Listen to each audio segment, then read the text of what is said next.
सारी चीज़ें पहले से डिसाइडेड होकर आती हैं।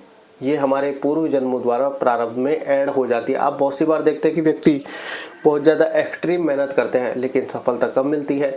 कोई व्यक्ति बहुत कम मेहनत करता है, सफलता बहुत अधिक मिल जाती है। कोई व्यक्ति को लेट सफलता मिलती है, कोई व्यक्ति को जल्दी सफलता मिलती है। बहुत सी बार लोगों के मन में सवाल आता है कि दो व्यक्ति अगर एक ही काम को कर रहे हो अपने अलग अलग, एक को कम एक को ज़्यादा क्यों, तो दोनों का अपना अपना भाग्य है। तो ऐसे ही जैसे ही जीना हमारे हाथ में नहीं है, ऐसे मरना भी हाथ में नहीं है। अब कुछ लोगों को लगता होगा कि क्या व्यक्ति अपने मुताबिक मृत्यु को गले लगा लेता है, क्या वो भी देखिए कैसे ना कैसे कोई ना कोई व्यक्ति माध्यम बनेगा, किसी के मुंह से गलत शब्द निकल जाएगा, वो अपना अटेम्प्ट ले लेगा, परिस्थिति उसको ऐसा दुर्लभ बना देगी क्योंकि उसके अपने अपने कर्म हैं जो उसको उसकी ओर धकेल रहे हैं। क्योंकि काफ़ी समय से जब हमने इस पर थोड़ी सी और रिसर्च की, काफ़ी ज़्यादा लोगों से जानकारी की, तो वो यही कहते हैं कि ये सारी चीज़ें प्रारब्ध से चलती हैं, व्यक्ति के अपने अपने कर्मों के अनुसार चलती रहती हैं। क्योंकि हमारा कोई एक जन्म नहीं हुआ है, हम जन्म जन्मांतर से हम इस राह में हैं। तो हर जन्म में हमारे हाथों कर्म हुआ है, अच्छा भी कर्म हुआ है, बुरा भी कर्म हुआ है, उसी हिसाब से हम भोगते रहते हैं। तो आप अगर इसको लेकर परेशान है, जीवन मरण काल मृत्यु क्यों हुई, नहीं होनी चाहिए थी, मैंने ऐसे बोल दिया, उसकी वजह से इन्होंने कोई अटेम्प्ट कर लिया, या फिर कोई और हानि की वजह से इन्होंने ऐसा कर लिया, देखिए ये सारी चीज़ें, जन्म आपके हाथ में नहीं है तो मृत्यु आपके हाथ में कैसे हो सकती है।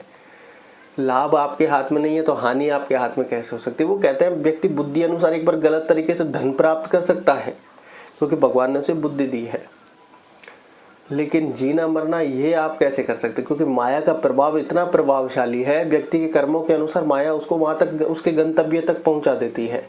और फिर उसके बाद व्यक्ति को ऐसा लगता है कि यार मैंने ऐसा बोला इसलिए उन्होंने ऐसा कर लिया। अरे माया का प्रभाव है। जब भगवान श्री राम को वनवास मिलना था तो कैकेयी के जिह्वा पर सरस्वती विद्यमान हुई थी, और वो भी राम जी की ही आज्ञा से हुई थी। यथावत ने ऐसे नहीं हो सकती कि समय आया हो गई, बिना राम जी की इच्छा के वो भी नहीं हुई।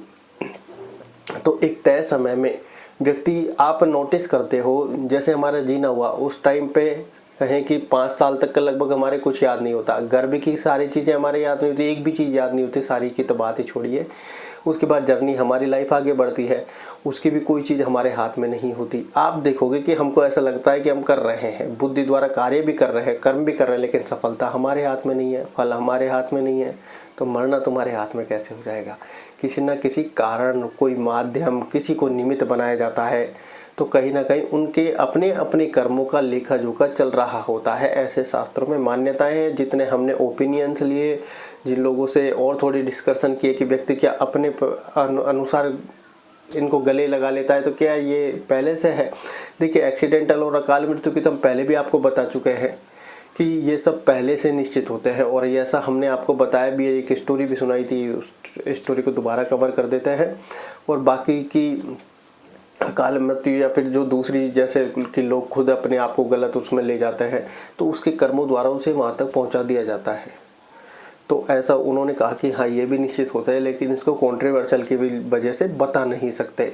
और फिर यहाँ पर एक हमने और स्टोरी करी, वहाँ पर कहे कि व्यक्ति अपने आप से जब उस और बढ़ता है तो उसको महापाप भी कहा जाता है। बस यहीं पर थोड़ी वो कहते हैं ना कि लाइन के बगल में एक ही है कि व्यक्ति ये स्वयं करता है तो उसको महापाप कहा जाता है, दूसरा कि इसको प्रारब्ध कहा जाता है कि मृत्यु निश्चित है। बस यहाँ पर थोड़ा एक मामूली सा पॉइंट है, या फिर कहे कि बहुत बड़ा पॉइंट है, लेकिन जितने भी ओपिनियंस थे सिर्फ वो कहानी को छोड़ दिया जाए तो सब सारे के सारे शास्त्र, जितने भी ज्ञानी लोग सब यही कहते हैं कि जन्म मरण, लाभ हानि, यश अपयश, मान सम्मान, सुख दुख, ये सब पूर्व डिसाइडेड है, तय समय पर आने पर हो जाएगी। आप देखते हैं बहुत से लोग पैसे वाले होते, क्या वो चाहते हैं मरना? नहीं, लेकिन तय समय पर आकर होती है।